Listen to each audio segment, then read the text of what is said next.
Nós vamos continuar nossa exposição no livro de Isaías. Estou expondo alguns capítulos do profeta Isaías. Expus alguns daqueles chamados cânticos do servo em Isaías 42. Depois tem outro cântico do servo em Isaías 49. Depois outro no capítulo 50. Eu expus do 42 e agora vamos expor no capítulo 53. Na verdade, no capítulo 52. No finalzinho do capítulo 52 de Isaías é que nós vamos começar a nossa meditação. Não sei se você sabe, mas esses números que aparecem na Bíblia, os capítulos e os versículos, eles não são originais da Bíblia, tá? Nem da Bíblia hebraica e nem posteriormente na Bíblia grega.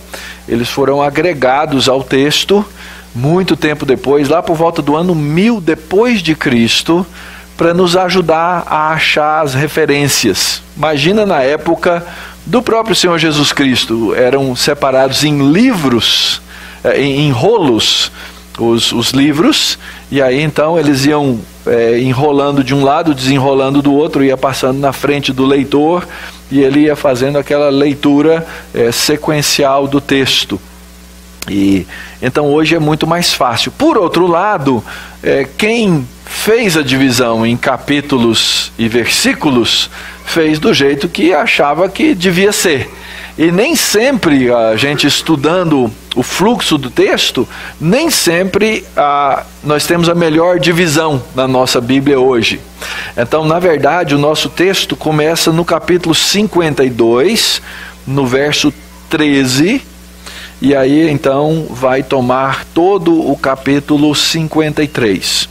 Nós vamos fazer a leitura dos primeiros versos do texto e hoje eu vou expor até o verso 9 do capítulo 53 e no domingo que vem nós vamos ter o nosso foco nos versos 10, 11 e 12 desse mesmo capítulo 53.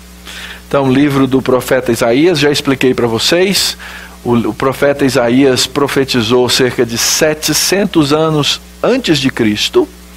Ele profetizou para o reino de Judá, que era o povo de Israel. Ao longo da história ele passou por uma divisão, viraram duas nações diferentes, e Isaías profetizava naquilo que nós chamamos do reino do sul, na parte sul daquela divisão do país, e ele trazia a mensagem de Deus para aquele povo.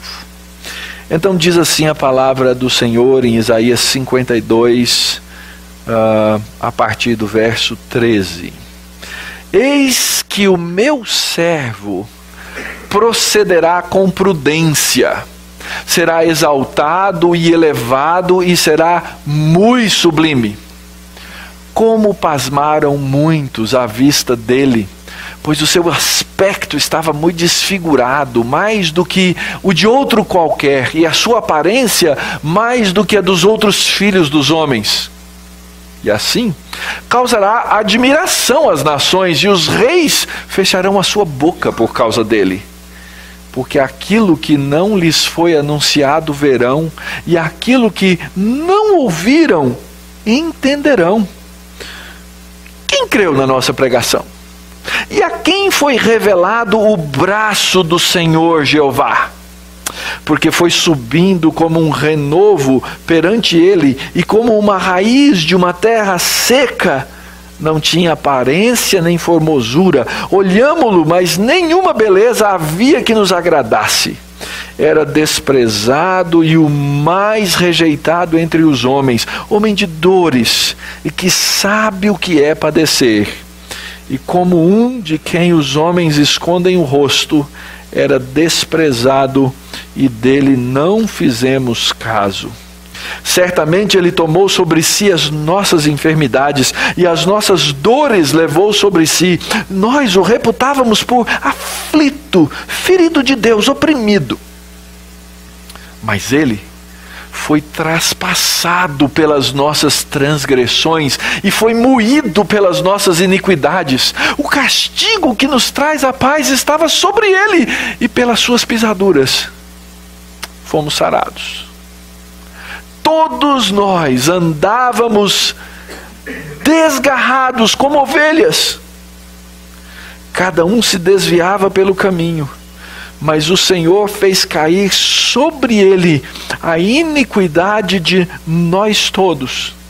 Ele foi oprimido e humilhado, mas não abriu a boca.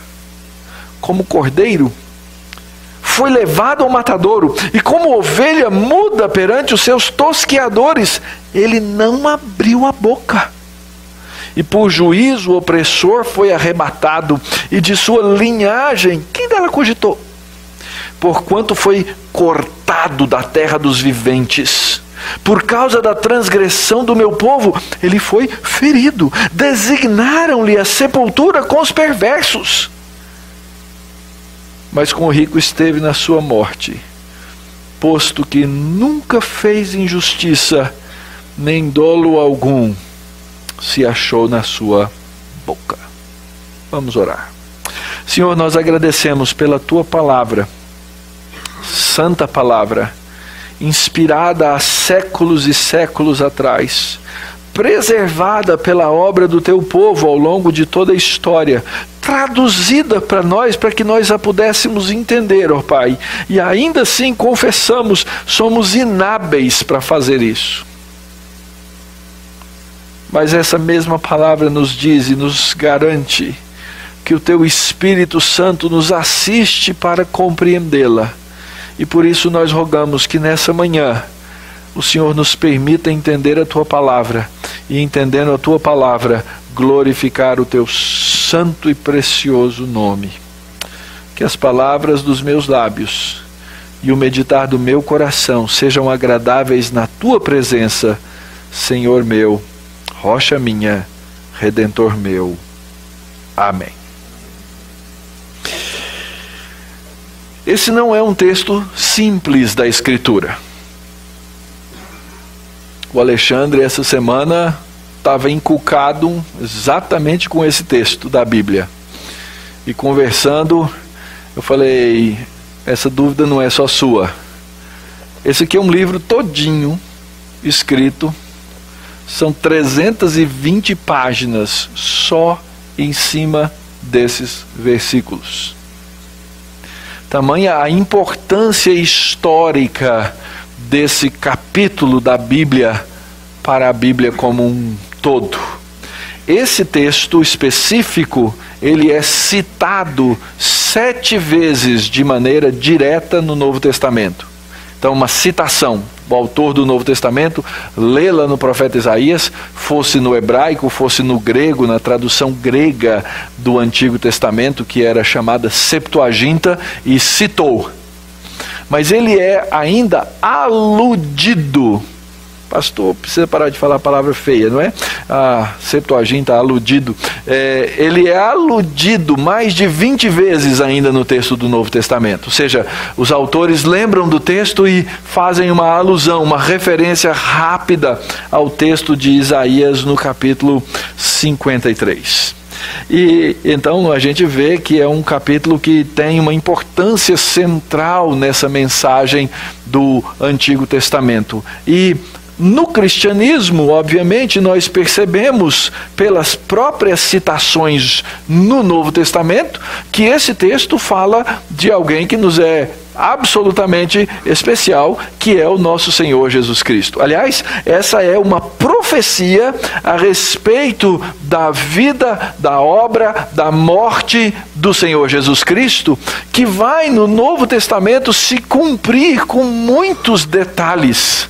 E esse se torna então algo fascinante de observar que um texto escrito 700 anos antes, ele se cumpra de fato e de verdade numa pessoa que é o Filho de Deus e que é o Deus encarnado aqui no seu ministério relatado no Novo Testamento.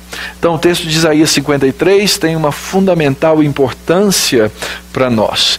Como eu disse já, ele é uma sequência de cânticos que vem se construindo no livro do profeta Isaías. Já apareceu lá no capítulo, nos capítulos anteriores, no 40, no 42 e assim por diante, e nós já passamos por eles rapidamente.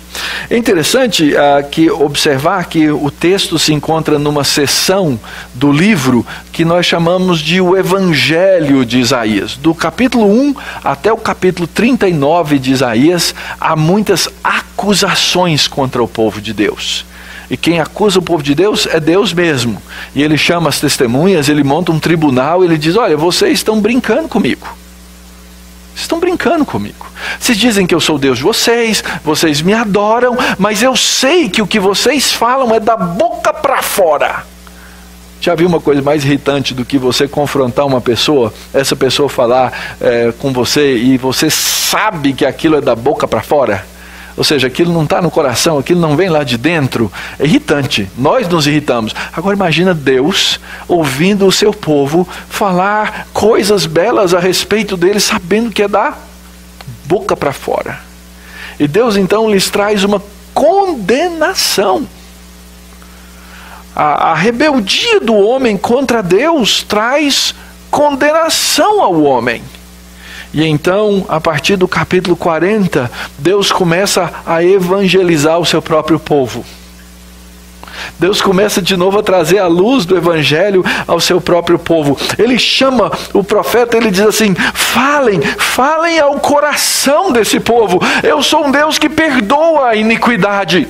Eu sou um Deus que consola. Eu sou um Deus que traz boas novas, que traz Evangelho para vocês. E Deus argumenta com aquele povo. Ele já tinha chamado, ele diz: vinde, arrazoai, vamos bater um papo aqui.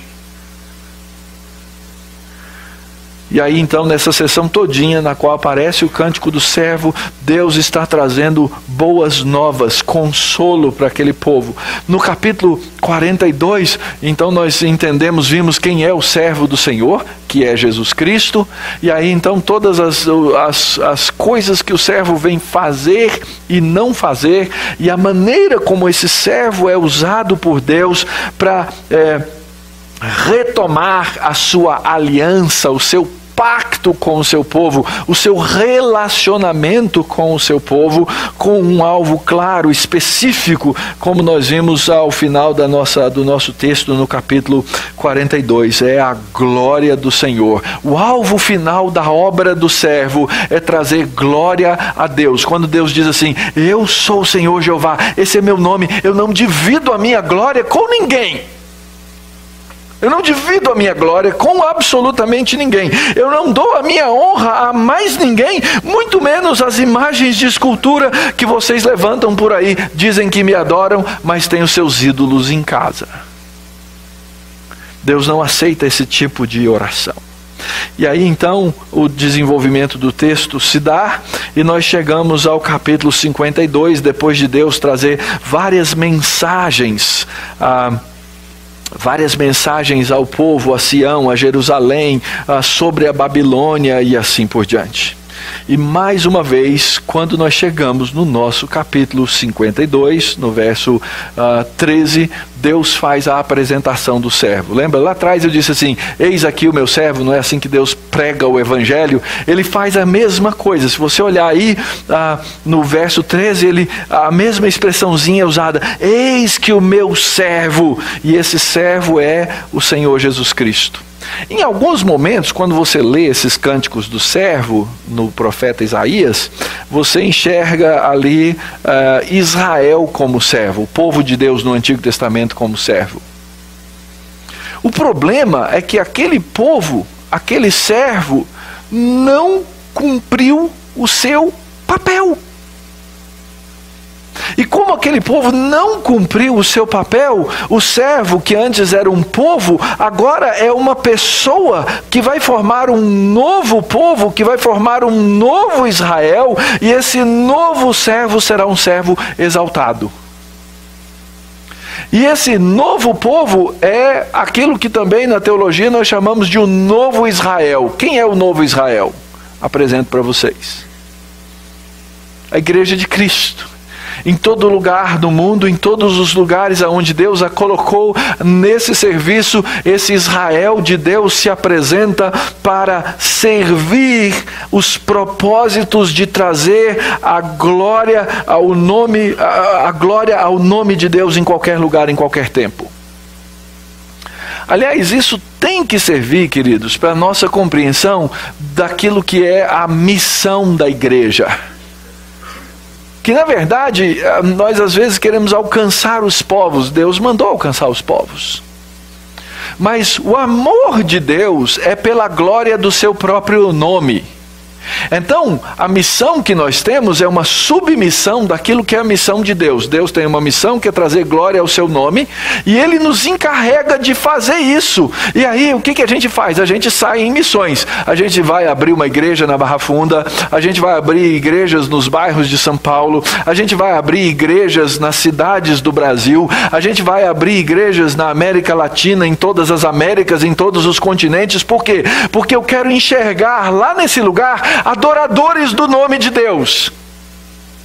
O alvo, o objetivo da salvação de Deus é trazer glória ao seu próprio nome. Aliás, Ele traz glória ao seu próprio nome a partir de qualquer coisa. Ontem eu estava lendo o Salmo 76 e fiquei impressionado. Até fiz uma postagenzinha a respeito do que o texto diz, que Deus tira glória, louvor ao seu nome a partir da ira dos homens. Deus usa todas as coisas para glória do seu nome. Verso 10 do Salmo 76 diz assim: pois até a ira humana há de louvar-te, e do resíduo das iras te cinges, vestes, coloca o teu cinto. Agora, de maneira muito positiva, o que Deus quer fazer é trazer pela boca do seu servo, e então pela boca desse novo Israel, pela boca da igreja, a glória ao nome dele até os confins da terra. E a gente faz isso por meio da pregação da palavra. E a gente leva essa palavra aos outros lugares. O servo vai lá, ele converte o coração dos homens, ele muda o coração dos homens, ele tira a cegueira dos olhos dos homens. Os homens passam a enxergar a verdade de Deus, passam a adorar o nome de Deus, e aí então, de maneira positiva, Deus traz glória ao seu nome em todos os lugares. Esses dias eu estava brincando lá naquele aplicativo que virou moda, para você enxergar, saber quantos lugares do mundo você já foi. E aí eu fui botando lá os estados, os países, não sei o que, etc. E é interessante, nenhum lugar do mundo que eu fui, lógico que eu tinha objetivos nessas viagens, mas em nenhum lugar do mundo que eu fui, não existia a Igreja de Jesus Cristo. É verdade que eu não fui em todo lugar, mas já fui um bocado. A Igreja de Cristo estava lá em todos os lugares. Domingo passado nós ouvimos aquelas irmãs missionárias, ouvimos o nosso irmão missionário lá no Afeganistão. A Igreja de Deus, ela vai chegando, e ela vai plantando as raízes, e ela vai levando a mensagem do servo, e ela vai espalhando a mensagem do servo. Pessoas morrem por causa dessa mensagem, porque aprendem a amar a glória de Deus, a amar o servo. Eis que o meu servo, Deus apresenta de novo o servo. E aí o texto passa a nos mostrar o caminho do servo. Nos versos 13 a 15, ele fala do destino do servo, que é salvar por meio do sofrimento. O verso 13 diz assim: eis que o meu servo procederá com prudência. Essa palavra prudência é a palavra sabedoria. O servo trabalha com prudência, e ele vai ser exaltado, e ele vai ser elevado, e ele vai ser muito sublime. Poxa vida, esse servo vai ser um negócio top, vai ser grandioso. Ele vai ser sábio. A expectativa que havia é que ele aparecesse como esse grande Messias, que ele aparecesse como um grande rei, que as pessoas todas chegassem em volta dele e reconhecessem imediatamente que ele tivesse domínio político sobre o mundo e assim por diante. E de repente o texto muda o foco e mostra que esse servo, nessa expectativa, ele vai ser humilhado. Como pasmaram muitos à vista dele, do servo, pois o seu aspecto estava desfigurado mais do que o que de outro qualquer, a sua aparência mais do que a dos outros filhos dos homens. O cântico agora no verso 14 se torna tenebroso, se torna uma visão chocante por causa dessa aparência. Ele está desfigurado. E quando você vê uma imagem que é chocante, desfigurada, o que normalmente a gente deveria? Você vira os olhos. Às vezes a nossa morbidez vai ao contrário, eu sei. Mas o texto mostra que há um horror surpreendente. Mas é exatamente desse horror surpreendente que surge uma mensagem que vai ser espalhada pelas nações. E assim esse servo, por causa da sua aparência desfigurada, porque ele estava mais desfigurado que todos os filhos dos homens, ele passa a ser admirado, ele causa a admiração às nações. Os reis ficam estupefatos, calam a sua boca diante disso, porque aquilo que não lhes foi anunciado verão, e aquilo que não ouviram entenderão. E aqui você precisa fazer uma conexão. Lembra do chamado do profeta Isaías no capítulo 6? Eu já falei para vocês, é um chamado que eu não queria da parte de Deus. Deus pergunta assim: quem irá por mim? Isaías levanta a mão e falou: eu, Senhor, eu, Senhor. Então vai, Isaías, você vai pregar uma mensagem que não vai ser entendida. Os homens vão ouvir, mas não vão escutar, não vão entender. E é por isso que lá no Novo Testamento pergunta: mas Senhor, por que o Senhor fala por parábolas? E Jesus: para que ouvindo não entendam. Porque a gente cega que não quer ouvir. Mas essa mensagem de admiração do servo, ela causa admiração às nações, ela causa admiração aos reis. Por quê? Porque ela é, gente, o oposto daquilo que os homens que nós esperamos. A mensagem do Evangelho de Cristo é uma perversão da nossa lógica e é a consumação da lógica de Deus. Ele salva pelo sofrimento, ele salva pela própria morte do servo. Esse texto é citado em Romanos, no capítulo 15. O apóstolo Paulo escreveu a carta aos Romanos, àqueles irmãos de Roma. É a carta que a gente diz mais teológica, né? Mais cheia de teologia. E o apóstolo Paulo tinha um alvo muito claro com aquela carta. Eu já falei para vocês, quem lembra? Levantar uma oferta. Ele escreveu toda aquela teologia para levantar uma oferta para ele ser enviado para a Espanha. Irmãos, eu preciso pregar o Evangelho até os confins do mundo. Então ele escreveu uma carta, um compêndio teológico que nos é o mais rico e precioso para dizer: irmãos, eu preciso de dinheiro para isso. Parece uma coisa corriqueira, né? Mas no mundo em que nós vivemos é a coisa mais natural e simples de acontecer. E nesse capítulo é que ele fala, no Romanos capítulo 15, que ele fala. E ele cita esse texto, ele diz assim: antes está escrito, hão de vê-lo aqueles que não tiveram notícia dele, e compreendê-lo os que nada tinham ouvido a seu respeito. E hoje você caminha por aquele continente europeu, e olhando a história, você vê que o Evangelho esteve em todos os lugares. Terrivelmente está sumindo. A Europa virou hoje de novo campo das missões. Porque a igreja se secularizou com a sociedade e o Evangelho vai desaparecendo. A gente precisa enviar missionários para a Europa. E eu disse domingo passado, eu tenho um chamado para os Alpes suíços, mas ninguém ainda bancou.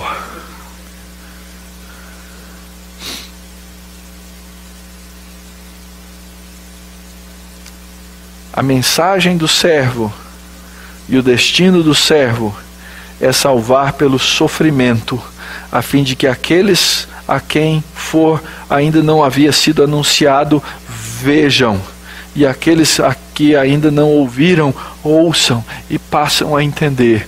Ah, queridos, como o evangelho é lindo. Eu falei no começo do nosso culto hoje, quais seriam as coisas, quais seriam as nossas afinidades naturais para que nós estivéssemos aqui reunidos como povo e como igreja?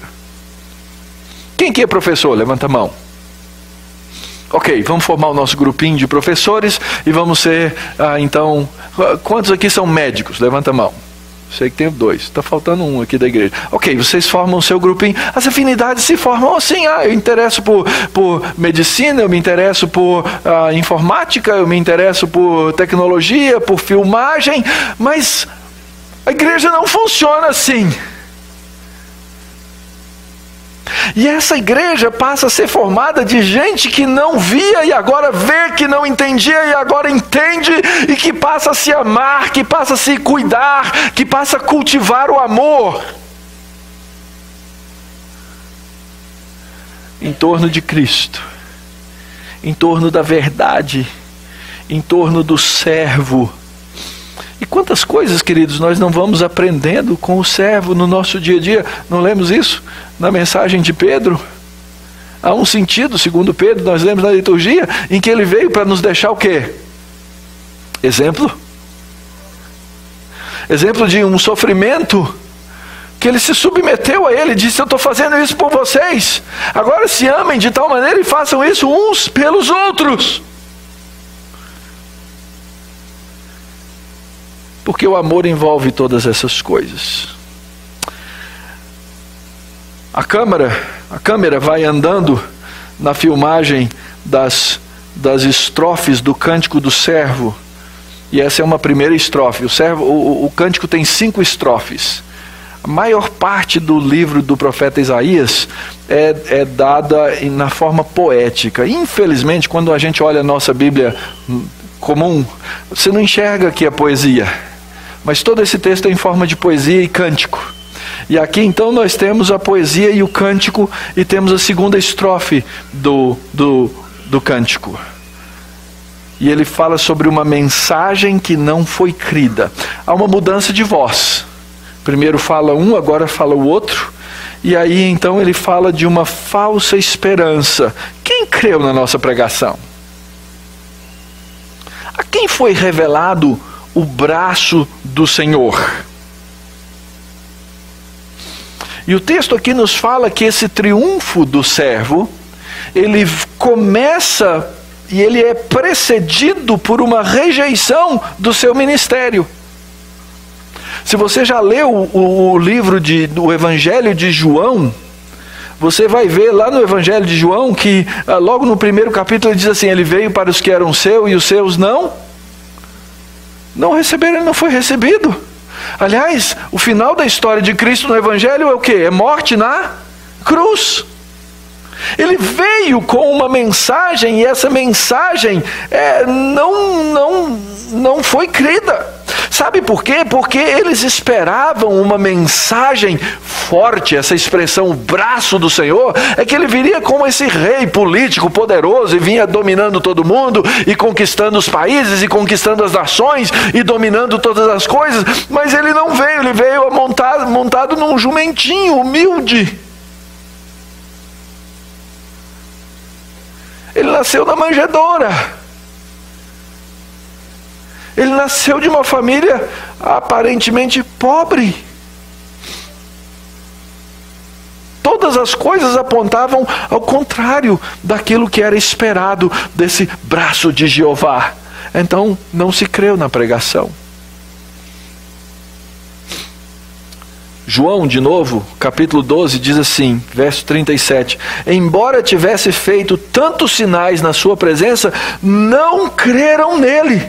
para se cumprir a palavra do profeta Isaías, que diz: Senhor, quem creu na nossa pregação? E a quem foi revelado o braço do Senhor? Por isso não podiam crer, porque Isaías disse ainda: cegou-lhes os olhos, endureceu-lhes o coração, para que não vejam com os olhos, não entendam com o coração, e se convertam e sejam por mim curados. Isso disse Isaías porque viu a glória dele e falou a seu respeito. Isaías 700 anos antes, falando da rejeição de Cristo nessa mensagem do Novo Testamento. Olha só como ele descreve a cena. Pensa num lugar de terra seca, sem água, e de repente começa a nascer ali de um tronco aparentemente morto um renovo. Isso acontece em muitos lugares. A semente sai do estado de dormência, ela começa a brotar, mas todo mundo olha e fala assim: isso aí não dura nada, já vai morrer de novo, porque não tem água, não tem vida. Mas ele foi enxergado assim, foi subindo como um renovo. Depois a cena muda e começa a falar da sua aparência física. Não tinha aparência de formosura. Eles esperavam quem? Lembram de Davi? Como é que ele era exaltado como rei lá no Antigo Testamento? Ele era poderoso, forte. Comparavam ele com Saul. Se Saul matou 1000, o braço forte de Davi matou 10.000. Ele era tido como um homem bonito. Mas Cristo vem e não havia nada de especial. Ele cresceu um menino lá na cidade de Nazaré, tendo passado os primeiros anos em Belém, depois foi um expatriado no Egito, depois voltou lá para Galileia. Lá da Galileia não sai nada de bom. Verso 3, era desprezado, rejeitado entre os homens. Era homem de dores, sabe o que é padecer, e como um de quem os homens esconde o rosto é desprezado. Não fizeram caso. Pensa na história de Cristo nos evangelhos.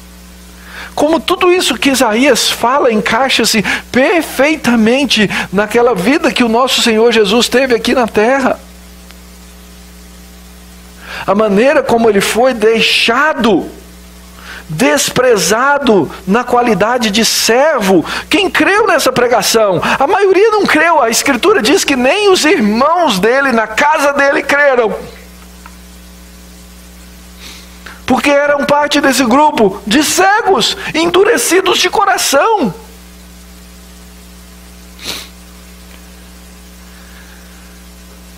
Interessante, Jesus vai e faz milagres.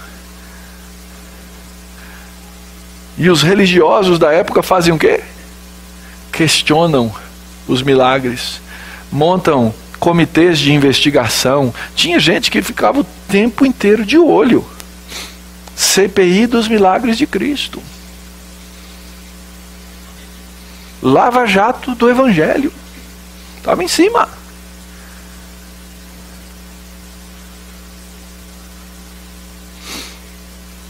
Uma salvação que foi rejeitada pelos homens. De novo na carta de Paulo aos Romanos, lá no capítulo 10, a partir do verso 16, o apóstolo diz assim: mas nem todos obedeceram ao Evangelho, pois Isaías diz: Senhor, quem acreditou na nossa pregação? E assim a fé vem pela pregação, e a pregação da palavra de Cristo. Mas pergunto, porventura não ouviram? Sim, por certo ouviram. Por toda a terra se fez ouvir a sua voz e as suas palavras até os confins do mundo. Pergunto mais, porventura não terá chegado isso ao conhecimento de Israel? Moisés já dizia: vou colocar ciúmes desse povo que não é nação, com gente insensata eu vos provocarei a ira. E Isaías a mais se atreve e diz: fui achado pelos que não me procuravam, revelei-me aos que não perguntavam por mim. Quanto a Israel, porém, diz: todo dia estendi a mão a um povo rebelde e contradizente. A mensagem de Isaías era essa: um povo que se contradizia. Eles chegavam e diziam assim: Deus, nós somos o teu povo, trata a gente legal, hein? Trata a gente bem, dá bênção pra gente, dá prosperidade pra gente. A gente queria ter aqui casa melhor, queria ter carrão, a gente queria se vestir bem. Pensa no evangelho da prosperidade. Israel queria o seu evangelho da prosperidade.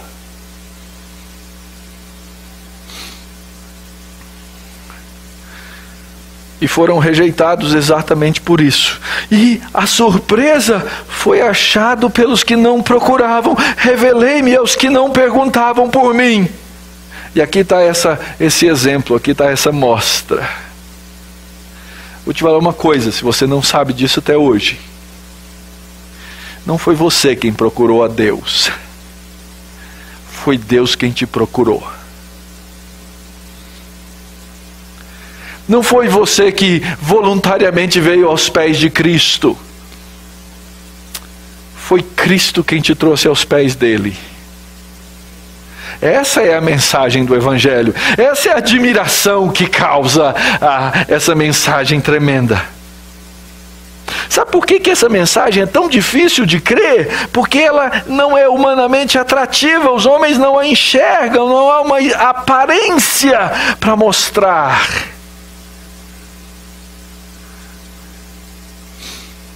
Mas de repente os cegos veem, os surdos ouvem e entendem a mensagem do Evangelho. E eu fico ouvindo o testemunho de vocês aqui,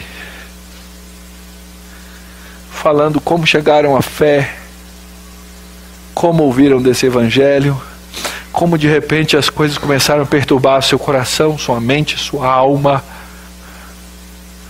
E é fato, você precisou tomar uma iniciativa, você precisou ir procurar, mas Deus estava trabalhando antes. Ele faz isso por aqueles que são os dele. Uma mensagem que não foi crida, uma mensagem, uma salvação que foi rejeitada pelos judeus, mas que foi compreendida e depois confessada. Observe que é a mesma pessoa falando. Verso 1, verso 2, quem creu na pregação? Essa mensagem ninguém entendeu, ninguém ouviu. Mas espera aí. De repente eles começam a compreender. Ele tomou sobre si as nossas enfermidades, a dureza, as dores. Eles olhavam para Cristo igual os amigos de Jó olhavam para Jó, lembra? Lembra como é que os amigos de Jó olhavam para a enfermidade de Jó? Eles olhavam para Jó e falavam assim: Jó, confessa seu pecado, cara. Você deve ter feito uma coisa muito ruim para Deus estar te tratando desse jeito. Você deve ter pisado na jaca. Fala sério. E pressionaram Jó, vários capítulos, é uma pressão para que Jó diga: eu pequei, então Deus está me maltratando, está me punindo por causa disso. Jó fala: eu não sei, eu sou pecador. Mas Deus não trata pecadores desse jeito. Eles olhavam para Cristo assim: nós o reputávamos por aflito, ferido de Deus, oprimido. Olhando para Jesus lá na cruz, alguns devem ter dito assim: perdeu o playboy.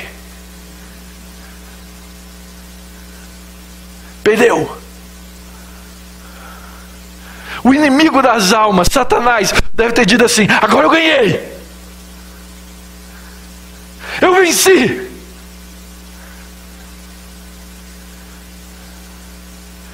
Mas ele não perdeu nada.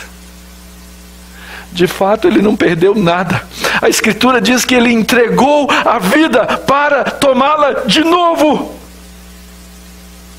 Diz que ele entregou a vida porque ele voluntariamente foi traspassado por causa das nossas transgressões, por causa das nossas iniquidades. E o castigo que me traz paz hoje foi por causa das pisaduras que ele sofreu.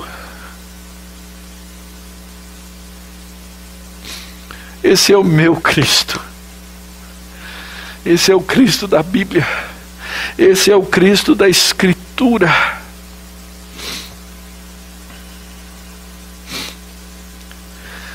O servo triunfa. Ele fez muitas coisas tremendas no ministério terreno. Ele fez milagres. Ele tinha poder sobre os demônios. Lá em Mateus capítulo 8 diz assim: chegou a tarde, trouxeram muitos endemoniados, tinha ninho de demônios neles, e ele meramente com a palavra expulsou expeliu os espíritos e curou todos os que estavam doentes, para que se cumprisse o que fora dito por intermédio do profeta Isaías. Ele mesmo tomou as nossas enfermidades e carregou com as nossas doenças. Ele recebe uma penalidade no nosso lugar. E essa penalidade que eu deveria receber, as dores que eu deveria ter, as transgressões que pesam sobre mim, as minhas iniquidades, a falta de paz, tudo aquilo foi colocado sobre o servo, sobre Cristo.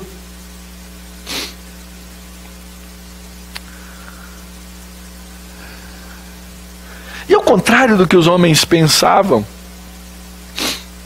Deus está castigando ele por causa do que ele fez. O que a Escritura vai me dizer é que Deus o estava castigando por causa daquilo que eu fiz. Para que eu pudesse ser remido, para que eu pudesse ter paz.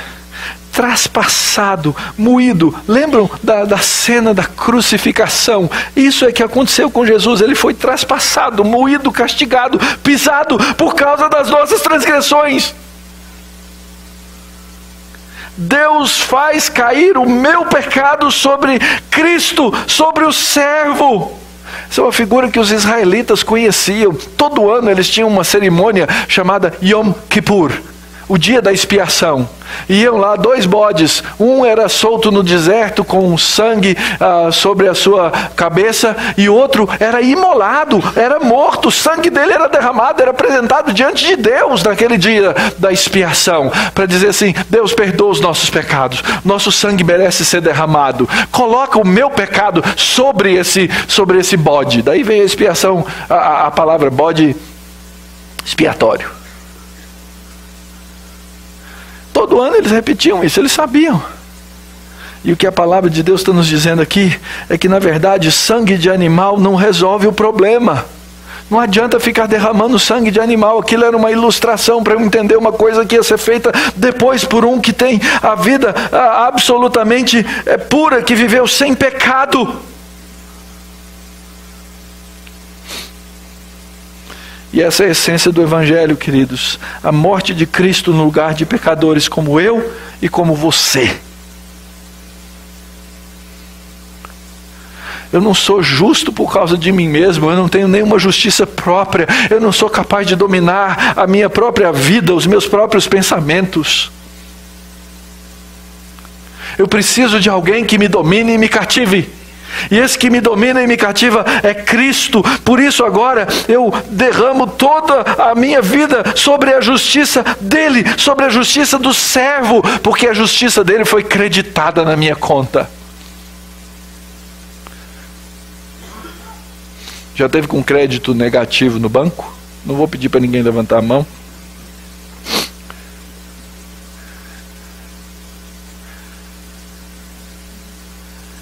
O seu crédito de santidade é muito maior do que você imagina em termos negativos.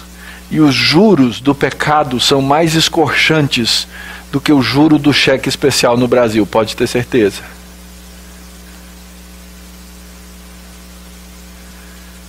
E eu não tenho da onde tirar qualquer crédito. O meu nome já está no Serasa do céu e do inferno. Eu mereço a morte. Tem que vir alguém que venha de fora e cubra essa conta que eu tenho com Deus. Sabe quem é essa pessoa? Jesus Cristo. Ele coloca a iniquidade de todos aqueles que são seus sobre Cristo. E num dia eu vou olhar o meu saldo e está tudo... Já imaginou que sonho, hein, gente? Está tudo positivo. Os meus pecados foram pagos. A minha iniquidade foi colocada em Cristo Jesus. E isso acontece porque o servo foi voluntário. ele foi morto para salvar. Verso 7 diz assim: ele foi oprimido e humilhado, mas não abriu a boca. Como um cordeiro foi levado ao matadouro, como ovelha muda perante os seus tosqueadores, não abriu a boca. Foi injustamente acusado, violentamente mal julgado e terrivelmente morto por algo que ele não fez e por algo que ele não merecia. E quando estava acontecendo tudo isso com ele, o que ele fez? Ele disse: Pai, nas minhas mãos eu entrego o meu espírito. Na cruz ele disse: Pai, está consumado. A obra que o Senhor me deu para fazer, eu fiz. Eu fui até o fim.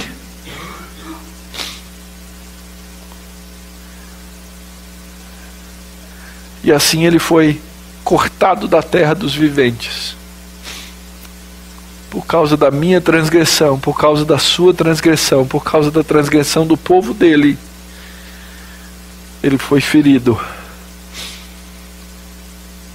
Ele foi jogado na sepultura com os perversos. Esse era o destino. Mas a gente lê lá nos evangelhos como Deus torce a história dos homens. Mas com o rico esteve na sua morte. Foi colocado numa sepultura diferente. Mas o mais importante é que nunca se ouviu da boca de Cristo qualquer engano. Qualquer engano. Você é capaz de falar 100% da sua vida, da sua história sem qualquer engano? Você é capaz de se relacionar com os outros sem qualquer engano? Você é capaz de se relacionar com alguém sem ter vergonha de nada que você pensa ou faz?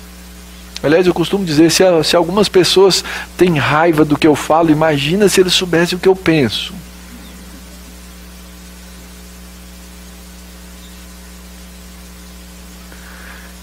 Eu não tenho essa capacidade. Você não tem essa capacidade. Você não consegue viver uma vida sem dolo.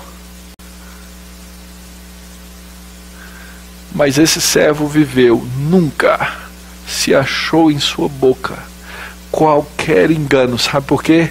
Porque no coração dele não havia qualquer engano, diferente do meu. E aí sim, meu coração é igual ao seu. A Escritura fala sobre o nosso coração e diz que o nosso coração é enganoso, desesperadamente corrupto, e eu não posso confiar nele. O servo se submeteu, e esse servo morre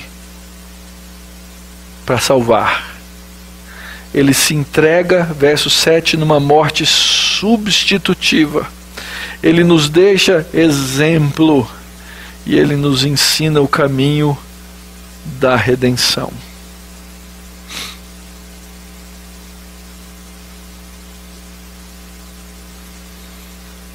Lembra lá de Atos, capítulo 8?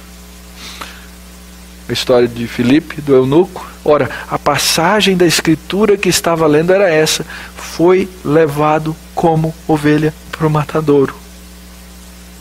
Verso 33 de Atos 8: na sua humilhação lhe negaram justiça. Quem pode descrever aquela geração? Porque da terra a sua vida é tirada. E ele morre para essas coisas. E finalmente, queridos, para que é mesmo que o servo morre? Qual é o alvo do servo? Isso vai estar um pouquinho à frente no nosso texto. Contudo, levou sobre si o pecado de muitos, e pelos transgressores intercedeu. Duas coisas fundamentais aqui. Duas coisas fundamentais.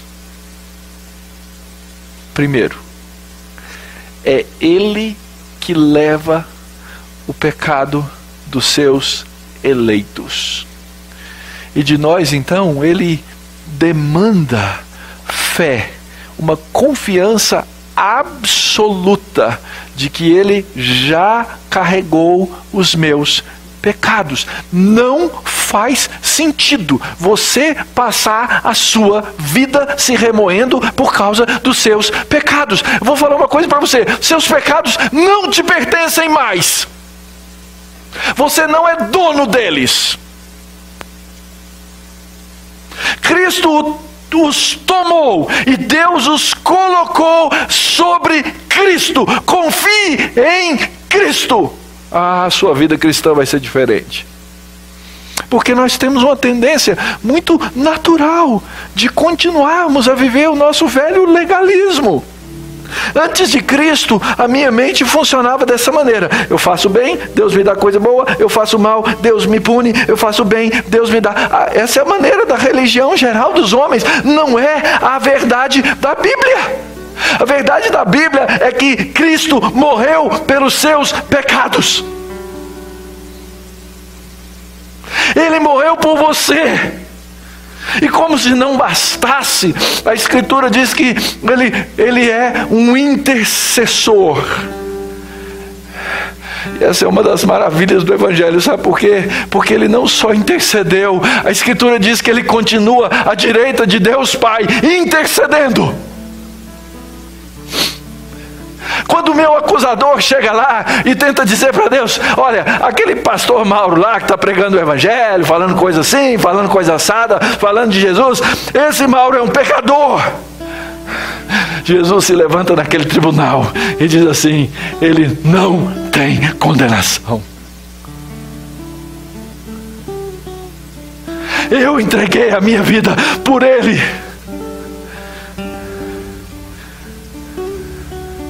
Essa é a graça do Evangelho, queridos. Essa é a graça de Cristo. Essa é a obra do servo. Para de viver uma vida cristã pela metade. Se entrega a Cristo de maneira completa.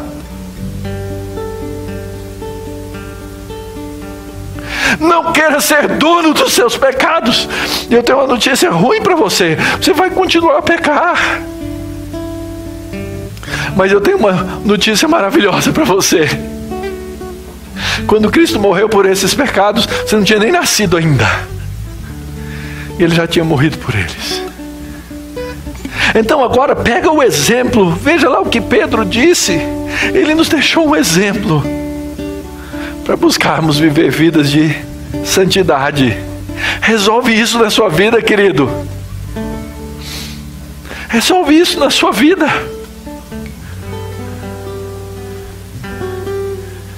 Absolutamente Cristo. Absolutamente Cristo.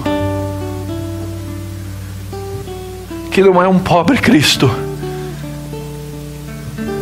mas que é o Rei da Glória.